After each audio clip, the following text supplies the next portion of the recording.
Hello बच्चों, एक बार फिर स्वागत है आप सभी का आपके अपने YouTube चैनल के स्टडी पॉइंट में। बच्चों, आज हम कक्षा 8 के अंग्रेजी के वर्बों के वर्कशीट नंबर 47 और 48 का अध्ययन करेंगे। तो बच्चों, अब हम शुरू करते हैं वर्कशीट नंबर 47। तो बच्चों, पहला देखो, look at the given picture and right 10 lines using clues given below. यानी कि आपको नीचे क्या दे रखा है, कुछ शब्द दे रखे हैं। तो आपको एक पिक्चर और शब्द दे रखे हैं, उनका उपयोग करते आपको कितनी लाइन लिखनी, 10 लाइनें लिखनी है। देखो, विलेज यानी गांव, सरपंच मीटिंग यानी मीटिंग ले रहा है, इवनिंग यानी शाम को, डिस्क्लोजिंग यानी डिस्कस करना है, किसी पर निष्कर्ष निकालना है, इशू, पार्टिसिपेट यानी हिस्सा, मैन इलेक्ट्रिसिटी यानी विद्युत, वुमेन यानी औरत और सिस्टम यानी सिस्टम या कार्यक्रम। तो देखो, इसमें एक लेडी सरपंच है, गांव वाले बैठे हुए हैं, है ना। तो वो उसमें क्या कर रही है, भाषण दे रही है, मीटिंग ले रही है, उनको पूछ रही है। तो इसके बारे में हमें लिखना है। देखो, in India A sarpanch is elected by villagers. यानी कि भारत में सरपंच का चुनाव किनके द्वारा किया जाता है, गांव वालों के, ग्रामीणों के द्वारा। Woman elected A sarpanch in village, यानी कि एक औरत क्या है, गांव की सरपंच है।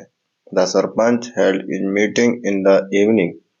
और सरपंच क्या अपनी मीटिंग क्या ले रही है, शाम को ले रही है। Money man and women participate in the meeting. और बहुत औरत और आदमी क्या कर रहे हैं, इसमें हिस्सा ले रहे हैं। In first meeting is issue bye elected, यानी कि वो पहली मीटिंग में क्या कर रहे हैं, अपने इलेक्ट्रिसिटी यानी विद्युत पर, इलेक्ट्रिसिटी यानी विद्युत पर। The sarpanch and villagers are आएगा, क्या आएगा, are yes, villagers discuss on the system of education. यानी कि वो किस पर डिस्कस कर रहे हैं, किस पर बात कर रहे हैं, शिक्षा विभाग के सिस्टम पर या कार्यक्रम पर। तो बच्चों, इस प्रकार हमारी वर्कशीट नंबर 47 पूर्ण होती है। अब चलते हैं वर्कशीट नंबर 48 पर। देखो, listen to your teacher and read aloud the given rhymes on city and village. यानी कि आपको क्या जोर से ये कविता सुननी है, कौन सी, शहर या गांव वाली। और then answer the following question, और आपको इसको क्या करना है, इसके आंसर देने हैं प्रश्नों के। देखो, पहला द विलेज चाइल्ड, गांव का बच्चा, द विलेज चाइल्ड है गांव का। माई होम इज, ये हाउस मेरा घर, एक घर है। नियर ए वुड, जंगल के पास है। I did live in A street, में एक गली में रहता हूँ। इफ आई कुड, यदि हो सके। आई डू विश समवन, मैं जिसे चाहता हूँ वो। लिव्ड नियर, मेरे पास रहता है। There is no one to play with at all, यानी कि मैं एक सभी के साथ नहीं खेल सकता। एट ऑल, सभी। The trees are so high and so tall, यानी कि पेड़ ऊंचे और क्या है, लंबे हैं। I should be lonely for hours, यानी कि मैं घंटों तक अकेला रहता हूँ। Where is not for the birds and floor, यहाँ क्या नहीं है, पक्षियां नहीं है और फूलों। फिर अगला है द सिटी ऑफ चाइल्ड, शहर का बच्चा। I live in A city, मैं एक शहर में रहता हूँ। इन ए स्ट्रीट, एक गली में। It is crowded with traffic and fit, यानी कि यहाँ पर बहुत अधिक यातायात की भीड़ है, और फिट यानी पैरों।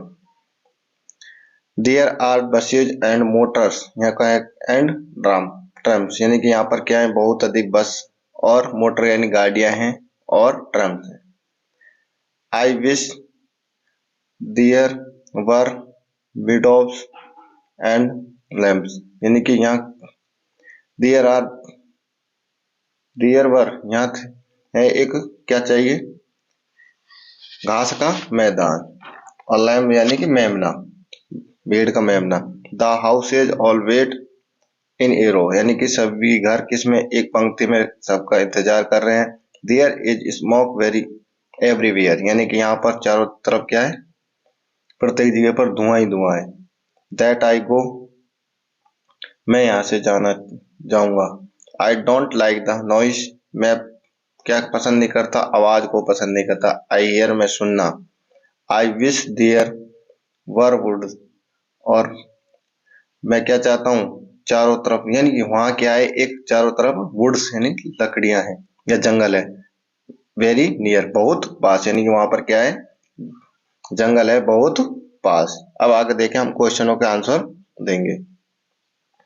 Make a pair with your friends and write, read the two poem to each other, यानी कि आपको ऐसे दो दोस्तों के साथ मिलकर के क्या बनानी है, एक कविता बनानी है।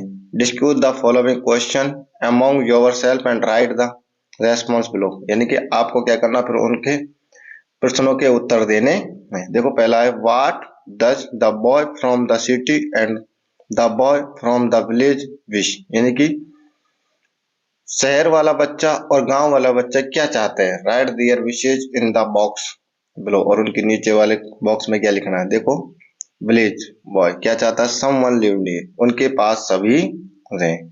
और सिटी बॉय और शहर का लड़का लड़का चाहता है वुड्स नियर, यानी कि जंगल पास में हो। फिर है दूसरा क्वेश्चन है, where do you live, tick the answer, यानी कि आप कहाँ रहते हो, उस पर क्या करना है, टिक करना, जैसे सिटी या विलेज। तो हम जैसे विलेज में रहते हैं तो क्या लिखा, विलेज पर टिक कर दिया। अगला, listen two things that you like about your village या सिटी, यानी आपको दो वस्तुओं या दो चीजों के बारे में लिखना है जो आपके शहर या गांव में है। तो जैसे हमारे गांव में गार्डन यानी बगीचा और टेम्पल यानी मंदिर।